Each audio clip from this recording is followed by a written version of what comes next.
Love Limpopo is a new initiative that we started probably 6 months ago.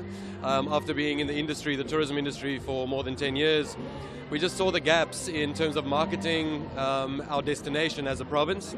So we're collaborating with Limpopo Tourism Agency. We've started a new initiative where we are collectively marketing Limpopo, all the incredible stories that it has to tell. So example, the Robola Art Route, which we are representing here. It's a group of artists and crafters that sit in Elam, so in Polokwane, just 80 kilometers north of Polokwane. Wood carvers, textile designers, potters, and those are the types of experiences that we support and develop, and then tie them into the industry and bring them to spaces like this. From your engagements with them, I'm sure there are many challenges with breaking into the market and really actually gaining sustainable levels of success as an entrepreneur. Right. Talk us through some of those. Yeah, so I mean, we work with quite a large number of cooperatives and small enterprises, and I'm always just so passionate and so inspired to see young people in rural communities or in spaces that are not on the tourist route. There's so much talent and so much opportunity, but entrepreneurs are struggling, one, as you say, I think just in terms of financing and access to funds. So we try and advocate really the entrepreneurial spirit when we work with products like this to kind of step outside of the boundaries of traditional funding models, or the idea that I need to get funding or grant to start a business. How do I make do with what I have right here with me? What is my skill? What is my talent? And then it's about nurturing that and finding how that could tap into the tourism industry. But another barrier for entrepreneurs is market access. So there's no point in having a beautiful, incredible experience or product that's unique and fresh and new, but there's no way for travelers to access you. And today, online is the way we talk to travelers, right?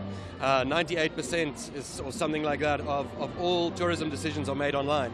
And then connectivity, access to the internet, reliable internet, all of those things play a factor when it comes to entrepreneurship. But people are finding ways to rise above it.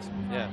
Let's talk about that a little bit more, that online phenomenon, and really how Love Limpopo has been able to incorporate that in terms of developing these entrepreneurs. Right, so what we saw is that these stories, often when you look at community development or businesses in rural spaces, it's often linked to an incredible story. There's some cultural story or value to it that is the unique selling point, and it's all about telling the story. And we find that people don't necessarily know how to do that. So we've taken it online. We've started with social media platforms, Facebook and Instagram.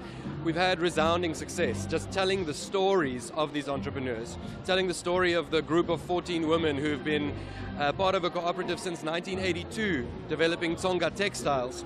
How some of the youth are now coming into this project, they're learning how to do it, and that story is now being told online. To see other people liking it, following it, commenting on it, it's just inspiring to see how the online space is actually working for entrepreneurs. But it's just about finding the connections, finding better access to these platforms, and then storytelling skills in a sense. Yeah.